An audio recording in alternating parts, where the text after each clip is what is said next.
Party నుంచి వెళ్లి తిరిగి వస్తామంటే ఊరుకునేది లేదని వార్నింగ్ ఇచ్చారు ధర్మవరం మాజీ ఎమ్మెల్యే కేతిరెడ్డి వెంకటరామరెడ్డి. పార్టీ అధికారంలో ఉన్నప్పుడు లబ్ధి పొంది ఎన్నికల్లో పార్టీ ఓడిపోగానే పార్టీకి వెన్నుపోటు పొడిచి పార్టీలు మారిన వారికి క్షమించేది లేదని, శత్రువునైనా పార్టీలోకి రాణిస్తానేమో గాని వేరే పార్టీలోకి వెళ్లి మళ్లీ తిరిగి వస్తామంటే రానివ్వమని తేల్చి చెప్పారు. అలాంటి వారు మళ్లీ పార్టీలోకి వస్తానంటే గేటు దగ్గరే చెప్పుతో కొడతా, క్యారెక్టర్ లేని వాళ్ళను, అర్హత లేని వాళ్ళను రానివ్వను అంటూ మాస్ వార్నింగ్ ఇచ్చారు. బంధువులం, స్నేహితులం అంటూ మళ్లీ పార్టీలోకి రావాలని ప్రయత్నం చేసినా ఎంట్రీ ఉండదన్నారు. కేతిరెడ్డి వెంకటరామరెడ్డి వైఎస్ఆర్సీపీ నేతలతో నిర్వహించిన సమావేశంలో ఈ వ్యాఖ్యలు చేశారు. వైఎస్ఆర్సీపీకి కార్యకర్తలే ముఖ్యమని, జగనన్న ప్రభుత్వం మళ్లీ అధికారంలోకి రాగానే కార్యకర్తలకే ప్రాధాన్యత ఇస్తామన్నారు. ధర్మవరం నియోజకవర్గంలో పార్టీని బలోపేతం చేయాలని నేతలు కార్యకర్తలకు సూచించారు. ధర్మవరంలో ఏకంగా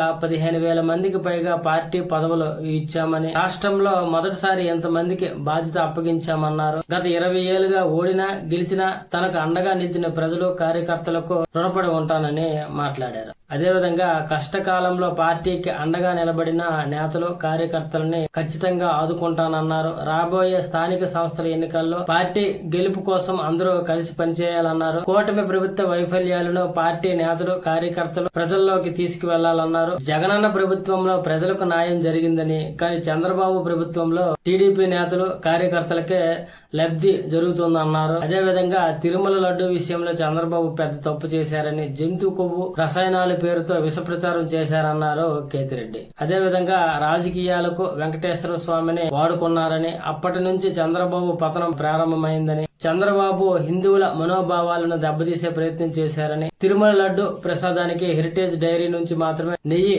విక్రయించేలా కుట్రలు చేస్తున్నారని, సిబిఐ సిట్ కూడా తిరుమల లడ్డూలో కల్తీ జరగలేదని చెప్పిందని మాట్లాడారు.